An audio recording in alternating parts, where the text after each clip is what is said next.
What's up, ICU nerds? So Dr. Gioni, aka at Palm Toilet, shared an article with me that I thought was super interesting, and it is authored. One of the authors is Dr. Tobin, who is, arguably one of the most brilliant, probably not arguably, who is one of the most brilliant minds in the world of mechanical ventilation and respiratory physiology.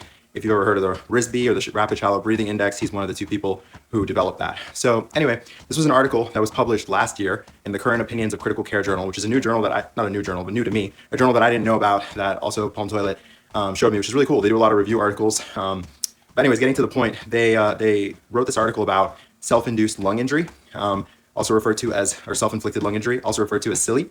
And this is a concept that's really gained a lot of traction since the days of COVID. It's this idea that patients generate very large tidal volumes, especially when they're on non-invasive positive pressure ventilation, and that these large tidal volumes cause lung injury. And the article came out around I think 2019, and then in 2020, it really gained traction. They actually have, in this review article, they show you the trend, and I'll put it here, for the downloads of the article. So it was kind of like some people were downloading it, and then COVID came around, and it really peaked.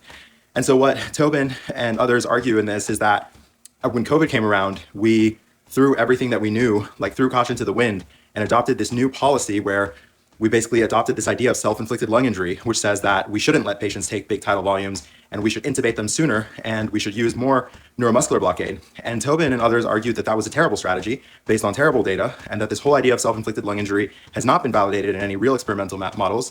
He goes on further to say that the burden of proof is with the person who proposes a new theory. So if you propose a new theory, you need to be able to back it with evidence. Anyway, it's just a really fantastic article that basically says that, this idea that we should, intubate people early and paralyze them sooner just because they're taking big tidal volumes is basically bogus. And that we know, especially with COVID, that the more we delayed intubation, unless it was absolutely necessary, the more likely people were to survive. And there was a direct parallel between intubating early and less survival.